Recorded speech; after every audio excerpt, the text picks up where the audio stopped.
السلام علیکم ورحمۃ اللہ وبرکاتہ۔ میں ہوں عادل احمد قادری اور آج کی ہماری ویڈیو بہت ہی مزے والی ہونے والی ہے، کیونکہ آج کھلنے والا ہے مرزا صاحب کا پول۔ انہی کی اکیڈمی میں انہی میں سے ایک بندہ اٹھ کے کھڑا ہو گیا اور مرزا صاحب سے سوال و جواب کیے اور مرزا صاحب کی ہوئی بولتی بند۔ تو اسی حوالے سے ہماری آج کی یہ ویڈیو ہے۔ اس میں یہ نعرہ لگایا گیا تھا کہ بابے تے کوئی شے کو نہیں لکھو نے ادھر سے اٹھ کے ایک بزرگ کھڑا ہوا اور جواب میں کہا کہ یہ کتابیں لکھی کس نے ہے؟ یہ انسانوں نے ہی لکھی ہے نا، یہ کس نے لکھی ہیں؟ حدیثیں کس نے لکھی ہیں؟ تو اس حوالے سے آپ جواب سنیں گے مفتی راشد محمود صاحب سے۔ چلتے ہیں بنا وقت ضائع کیے اپنی ویڈیو کی طرف، تو بنیے رہیے گا، اس ویڈیو میں بہت ہی مزہ آنے والا ہے۔ مرزا صاحب کے سپورٹروں، آنکھیں کھولو، اپنی خدا کا واسطہ ہے، سیدھے راستے پر آ جاؤ۔ ایسے غلیظ بندے کو سننا چھوڑ دے جو آپ کو گمراہ کر رہا ہے۔ یہ انسانوں کی لکھی ہوئی ہے، اماموں کی لکھی ہوئی ہے، جیسے بابے کوئی شے نہیں۔ میری نظر میں جو سمجھتا ہوں قرآن کے سامنے حدیثیں کوئی شے نہیں۔ سنیے ناظرین سنیے، اور میں قرآن کو مانتا ہوں، آپ سنیں، اب ان حدیثوں کو قرآن ریجیکٹ کر رہا ہے، سن لیں۔ نہیں میں نے نہیں سننا، نہیں سنیں، یہ آیت آپ کو سننی پڑے گی، سب کو سننی پڑے گی، کوئی سن نہیں، سب کو سننی پڑے گی۔ واللہ سے جب آپ عالم نہیں نہیں، تو یہ جو آتا آپ ہے یہ اسٹوڈنٹ مان میری کے بیٹھے۔ زندگی ہے، یہ انسانوں کی لکھی ہوئی ہے نا، اس کو ریجیکٹ کر۔ نماز کا طریقہ بھی حدیث میں ہے، قرآن میں تو نہیں ہے۔ اور حدیث میں بھی نہیں ہے، اور انسانوں کو اپنے ماننا ہے، انسانوں کو ماننا ہے اپنے۔ اچھا ہو گیا بیٹھے، اچھا نماز کے طریقے تک تو میں نے آپ کو بھی روایتی مولوی پایا ہے جو بات نہیں مانتے، حق نہیں مانتے۔ دیکھ لیں خود ہی ناظرین تو آپ کی بات نہیں ہے، آپ نے کیسے کہا ہو میں نے رہا قرآن ہے، پڑھا ہے، میں نے کہا کیا قرآن ہو میں رہا آج کے ہے مہینے کا ہے۔ یار یہ کوئی سوال ہے؟ جو اور میں کہا تو نہیں عام سے بندے کے ساتھ بات چیز میں کہتی میرے علاج نہیں۔ سورہ حج ہے، قرآن جو میں نے بیان کیا ہے اصل یہ قرآن کے ساتھ حدیثیں آپ نے شرک کی ہیں اور اس کے لیے عہد بتا دی ہے، واللہ زینہ یومنون بما انزل الیک وما آپ نے بھی انزل۔ شرک کیا، آپ حج کے مہینے نہیں مان رہے قرآن سے۔ اور یار میں سارا کچھ قرآن کو مانتا ہوں، قرآن ہی میرے لیے سند۔ اگر قرآن نہ ہوتا، اس کی سچائی نہ مانتا، میں تو وہ منکر۔ مرزا جیلمی کی اکیڈمی میں ایک آدمی کھڑا ہوا اور اس نے کھڑا ہو کے مرزا جیلمی کے نعرے کے مطابق کہ بابے تے شے کوئی نہیں، اس کے نتیجے میں مرزا جیلمی کے سامنے اس نے جو باتیں کی ہیں، یہ مرزا جیلمی کے اسی نعرے کا نتیجہ اور رزلٹ سامنے آ رہا ہے کہ لوگ اس قدر بے باک اور جری ہو چکے ہیں کہ وہ احادیث طیبات اور احادیث کی کتابوں کو کوئی اہمیت نہیں دے رہے۔ مرزا جیلمی کے سامنے جس بندے نے کھڑے ہو کے یہ بات کی ہے، اس نے یہ اس بات کا اقرار کیا ہے کہ میں مرزا جیلمی کو سنتا ہوں اور مرزا کی ویڈیوز کو میں دیکھتا ہوں، لوگوں کو کہتا ہوں کہ مرزا صاحب کو سنیں، اور اس نے مرزا کے سامنے اس بات کا اظہار کیا اور اعلان کیا ہے کہ یہ جو حدیثیں ہیں یہ تو قرآن کے سامنے شے کوئی نہیں ہے۔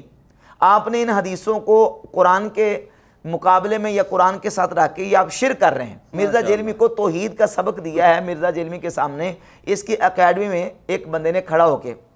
اب یہ دیکھ لیں کہ مرزا جیلمی جو ہے وہ اکثر اوقات یہ جملہ بولتا ہے، یہ نعرہ اور راگ الاپتا ہے کہ بابے تے شے کوئی نہیں۔ اب یہ جو بابے تے شے کوئی نہیں، یہ جملہ کس لیے بولتا ہے؟ یہ صوفیہ کا، اولیاء اللہ کا انکار کرنے کے لیے۔ بابوں کے مسئلے پر مرزا جیلمی نے اتنے یوٹرن لیے ہیں، اتنے یوٹرن لیے ہیں۔ ایک وقت تھا کہ یہ کہتا تھا کہ میں پرانے بابوں کو مانتا ہوں،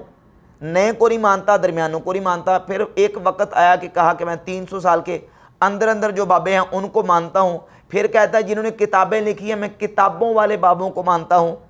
اور دوسرے بابوں کو نہیں مانتا۔ پھر یہ کہا کہ میں تو میرے بابے تو ہیں صحابہ اکرام اور تابعین۔ پھر اس سے آگے پھر چلا گیا کہ میرے جو بابے ہیں وہ تو اللہ کے نبی ہیں اور خلفائے راشدین۔ اور پھر اس سے آگے مرزا جیلمی نے جو آخری بیان دیا وہ یہ کہ میرا تو ایک ہی بابا ہے جس کی قبر مدینے میں ہے، اور آج کل یہی بات کر رہا ہے کہ میں تو سب کو وہاں لے کے جاتا ہوں جس کی قبر مدینے میں ہے۔ تو بات یہ ہے کہ بابوں کے بغیر مرزا جیلمی اگر یہ دعویٰ کرے کہ میں دین مکمل لے لوں گا تو بابوں کے بغیر ہمارے پاس دین مکمل نہیں رہتا۔ رسول اللہ صلی اللہ علیہ وسلم کی ذات گرامی قدر کے صحابہ اکرام وہ امت کے سب سے پہلے بابے ہیں۔ نبی کریم علیہ السلام نے اپنی امت کو اپنے خلفائے راشدین اور اپنے صحابہ کے سپرد کیا ہے، اور صحیح حدیث ابن ماجہ میں، مصدرک حاکم اور دیگر کتب حدیث میں حدیث موجود ہے، صحیح حدیث ہے کہ رسول اللہ صلی اللہ علیہ وسلم نے فرمایا اقتدوا بالذین من بعدی، میرے بعد دو شخصوں کی پیروی کرنا، ابو بکر کی اور عمر کی۔ تو حضور نے ابو بکر و عمر رضی اللہ تعالیٰ عنہما کی پیروی کرنے کا حکم دیا، یعنی حضور نے امت کو حکم دیا کہ تم نے ان بابوں کی اقتدا کرنی ہے، ان کی پیروی کرنی ہے۔ اور سنن ابی داؤد میں صحیح حدیث ہے، نبی پاک صلی اللہ علیہ وآلہ وسلم نے فرمایا من یعش منکم بعدی فسیرى اختلافا کثیرا، جو تم میں سے میرے بعد زندہ رہے گا تو وہ بہت زیادہ اختلافات دیکھے گا۔ تو ایسی صورت حال میں تم نے کیا کرنا ہے، علیکم بسنتی و سنت الخلفاء المہدیین الراشدین، تم پر میری اور میرے خلفاء مہدیین الراشدین کی سنت لازم ہے۔ تو نبی پاک علیہ الصلوۃ والسلام نے تو امت کو خلفاء راشدین کی طرف راغب کیا اور کہا کہ تم نے ان کی پیروی کرنی ہے، ان کے پیچھے چلنا ہے، ان کی اطاعت کرنی ہے۔ تو نبی کریم علیہ الصلوۃ والسلام نے تو امت کو بابوں کے حوالے کیا اور بتایا کہ تم نے بابوں کی پیروی کرنی ہے، بابوں کے پیچھے چلنا ہے۔ اگر بابوں کو دین سے نکال دے تو ہمارے پاس دین باقی نہیں رہتا۔ حدیث کی کوئی کتاب اٹھا کر دیکھ لیں، صحیح بخاری ہی کی پہلی حدیث اٹھا کر دیکھ لیں، امام بخاری جب بھی حدیث لے کے آتے ہیں تو بابوں سے لے کے آتے ہیں۔ اگر بابوں کا انکار کر دیں، مثلا امام بخاری بابے ہیں امت کے، اگر بابوں کو چھوڑ دیں، بابوں کا انکار کر دیں، امام بخاری کی شخصیت کو ہم مجروح قرار دے دیں اور انکار کر دیں تو صحیح بخاری تو گئی ختم ہو گئی، کتاب ہی سرے سے جاتی رہے گی۔ پھر امام بخاری نے حدیث بیان کی اپنے باب امام عبداللہ بن زبیر حمیدی سے، اور وہ بیان کرتے ہیں امام سفیان سے، وہ بیان کرتے ہیں بہت اچھا گائیڈ کر رہے ہیں یحییٰ بن سعید الانصاری سے، اور وہ بیان کرتے ہیں محمد بن ابراہیم تیمی سے، اور وہ بیان کرتے ہیں آگے علقمہ بن وقاص لیسی سے، وہ حضرت عمر فاروق رضی اللہ تعالیٰ عنہ سے، اور حضرت عمر فاروق رضی اللہ تعالیٰ عنہ فرماتے ہیں کہ رسول اللہ صلی اللہ علیہ وآلہ وسلم نے فرمایا انما الاعمال بالنیات، اعمال کا دار و مدار نیتوں پر ہے، یعنی اعمال کے ثواب کا دار و مدار نیتوں پر ہے۔ تو اب یہ جو حدیث ہے اعمال کا دار و مدار نیتوں پر ہے، یہ ہمیں پہنچی ہے بابوں کے تھرو۔ سیدنا عمر فاروق رضی اللہ تعالیٰ امت کے وہ پہلے بابے جنہوں نے اس حدیث کو بیان کیا، اور ان سے پھر علقمہ بن وقاص تابعی، اور ان سے آگے محمد بن ابراہیم نے، اور ان سے آگے اس حدیث کو بیان کیا ہے امام یحییٰ بن سعید نے، اور ان کے بعد ان سے حدیث کو بیان کیا سفیان نے، اور ان سے بیان کیا عبداللہ بن زبیر حمیدی نے، اور ان سے بیان کیا امام بخاری رحمۃ اللہ علیہ۔ تو بابوں کے تھرو یہ حدیث ہم تک پہنچی، اور جتنی حدیث ہے کتب حدیث میں وہ بابوں کے ذریعے ہم تک پہنچی ہیں۔ اور مرزا کیا کہتا ہے، بابے تے شے کوئی نہیں، بابے تے شے کوئی نہیں۔ بھئی اگر بابوں کا انکار کر دیا جائے تو اس کا نتیجہ پھر انکار حدیث آئے گا، اس کا نتیجہ پھر حدیث کی جو صحیح فہم ہے اس کا انکار لازم آئے گا، کیونکہ ہمیں حدیث بھی بابوں کے ذریعے ملی ہے، اور حدیث کا فہم اور حدیث کی سمجھ بھی بابوں کے تھرو ہم لیتے ہیں۔ مرزا جیلمی کی سمجھ اور فہم کو ہم قبول نہیں کرتے۔ اب یہ بابوں سے دور کرنے کی جو سازش ہے، اس کا اینڈ رزلٹ اور نتیجہ یہ ہے کہ مرزا جیلمی اپنی منمانی کرنا چاہتا ہے اور حدیث کے اندر اپنی فہم کو دخل دینا چاہتا ہے، اپنی جو الٹی سمجھ اور سوچ اور عقل ہے اس کے مطابق حدیث کو ایکسپلین کرنا چاہتا ہے، جبکہ ہم جیسے حدیث بابوں سے لے رہے ہیں اسی طریقے سے حدیث کی فہم اور سمجھ بھی بابوں سے لیں گے جو ہمارے بابوں نے، یعنی ہمارے بزرگوں نے اور اسلاف اور محدثین اور فقہاء نے بیان کی ہے۔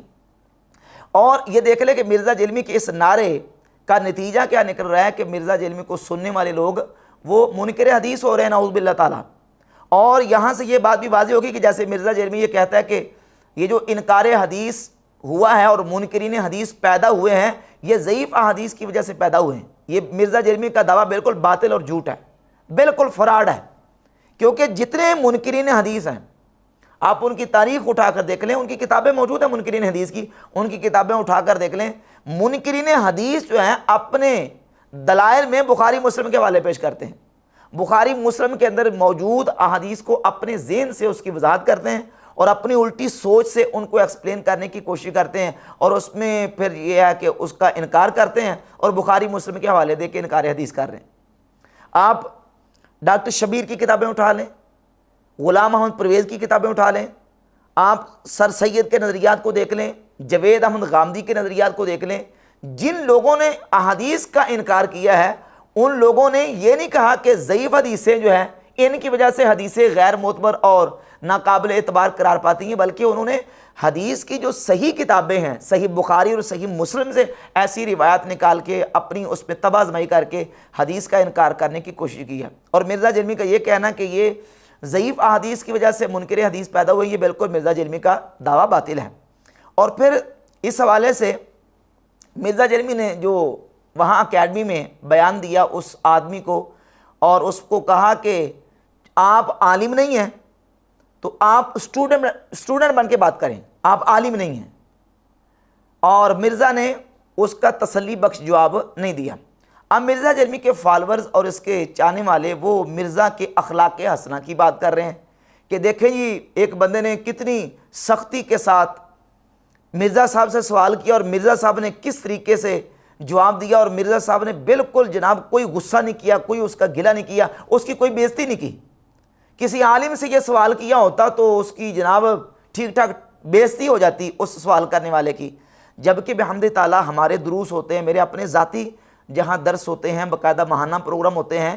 کئی مرزا کے فالورز اور نوجوان اس کے چاہنے والے جو ہیں وہ آ کے کھڑے ہو کے سوالات کرتے ہیں۔ ہم نے کبھی کسی کی بےزتی نہیں کی، نہ کبھی کی توہین کرنے کی کوشش کی ہے، نہ کبھی کسی کی انسلٹ کرنے کی کوشش کی ہے، بلکہ بحمد تعالیٰ خوش اسلوبی کے ساتھ بڑے سنجیدہ اور شائستگی کے ساتھ جواب دینے کی کوشش کی جاتی ہے تاکہ یہ بندہ جو ہے یہ اس کو اطمینان حاصل ہو جائے۔ جبکہ مرزا کے اپنے بیانات ریکارڈر موجود ہیں، کبھی کسی کو کھوتے گھوڑے سنا رہا ہوتا ہے، کبھی کسی کو کہتا ہے یہ بھونک رہے ہیں، کبھی یہ کہتا ہے وہ اس کے مرزا کے ایک فالور نے سوال کیا تو یہ کہتا ہے ٹھیک ہے آپ بھی لوچ تاڑ لیں۔ اس طرح کی جو نا وہ زبان استعمال کرتا ہے جو سوال کرنے والوں کو، اور مرزا جرمی کے جو فالورز ہیں وہ یہ ثابت کر رہے ہیں کہ مرزا صاحب تو بڑے اخلاق حسنہ کے مالک ہے جناب، وہ تو سائل کو اس آسان انداز میں جواب دیتے ہیں کہ علماء تو اس طرح جواب ہی نہیں دے سکتے۔ ماشاءاللہ مفتی صاحب کی کیا ہی بات ہے، بہت ہی اچھے طریقے سے گائیڈ کیا ہے، بہت ہی اچھے طریقے سے انہوں نے سمجھایا ہے، اور یہ تھی مرزا صاحب کی جو اصلیت تھی، اپنی ہی اکیڈمی میں اپنے ہی اسٹوڈنٹ کو سوال کرنے کی اجازت نہیں دی۔ یہ کیسا اخلاق ہے، آپ لوگ بہت جو ہے نا اس کے وکیل بنے ہوتے ہیں کومنٹس باکس میں، مرزا یہ ہے، مرزا وہ ہے، مرزا ایسا ہے، تو یہ تھی اس کی حقیقت۔ میری آپ سب سے گزارش ہے کہ اللہ کا واسطہ ہے کہ ایسے بندوں سے بچیں اور اچھے لوگوں کی صحبت اختیار کریں جن کے چہروں پر نور ہو اور جنہیں دیکھ کر اللہ تعالیٰ یاد آ جائے۔ ملتے ہیں نیکسٹ ویڈیو میں۔